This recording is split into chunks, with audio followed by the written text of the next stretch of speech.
I have to tell you that not many people get sneak peeks of this, but anyway, we'll start with my strawberries who were dormant under a bunch of dead grass and everything for months and months, and we'll get like kind of an overall picture to where this is all overgrown and I'm just still getting that cleaned up, getting things organized. However, instead of recovering a greenhouse, what I did was is I left the frame and I planted marigolds in the middle, no, zinnias in the middle, and on the edges are morning glories of two different colors, and they're going to go up and take over that whole frame there.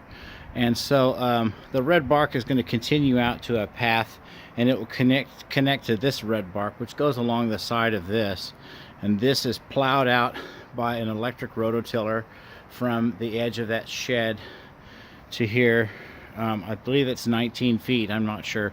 But anyway, the steps are on the edge. There's a cement foundation sticking out from the wall, so you can't plant anything along the edge anyway. So I made a back row because these three tomato plants right here, they're called black crim tomatoes. They're an indeterminate variety, which means they're heirloom. They're an heirloom tomato, and they will take over the whole thing. Okay, and so what I just transplanted today was, after I prepared this bed and everything, it goes down really deep and the soil is loose, are pepper plants.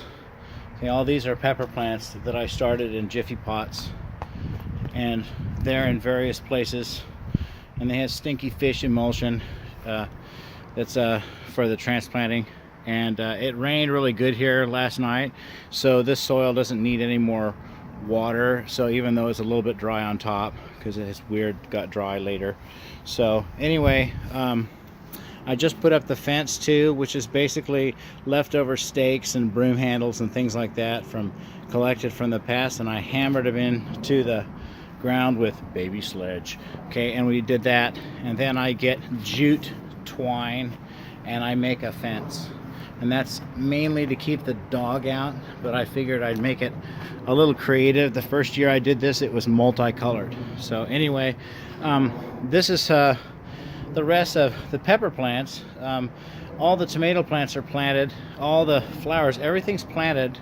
The strawberries, I'm gonna make the red bark path go around the strawberries and over here and clean this up, and I have a bench here, and we'll plant some flowers in pots, and we'll do some wildflowers on this mound and do different things. And then finally we go over here, and this, I just now did this. Okay, this is lightly plowed by hand. Didn't want to hassle with a rototiller with this. Again, this is a temporary fence to keep the dog out, because the dog will, it's a big dog box. Okay, anyway, I'm gonna call this sunflower Grandpa, because I know it's a sunflower, and it came up randomly and was sticking up, growing in a bunch of weeds when I first started this massive cleanup project. And so anyway, I prepared this bed, and there are wildflowers. There's two different kinds of zinnias that I have today. One of the this season, one of the zinnias is called a peppermint, and it's different colors, red and white, and another is a multicolored giant zinnia. And so I have those in here. I have medium sunflowers. I don't know what that one is yet. I think that's a medium sized sunflower. Medium means 7 feet. I have in the back planted mammoth sunflowers, which will get 12-15 feet up in the air. It's quite cool for a while. Anyway, there's the bark ready to go. There's going to be pots of plants along here. There's a tile left over, a tile base left over from the last time. Okay, and this is kind of like a little pet cemetery. Forgive the movie, but it's a resting place of many pets that we've had, and the stones sort of represent them, and we bear over the years in the backyard. And that pitchfork's like 100 years old at least, and it's just sort of there for looks. This is a monument to my dear memorial for my dear licorice kitty that I lost a couple of years ago, and we made it nice for her. And it's really sort of ironic. My brother was upset because he said there's other people that'll live in this house one day. I said, well, okay.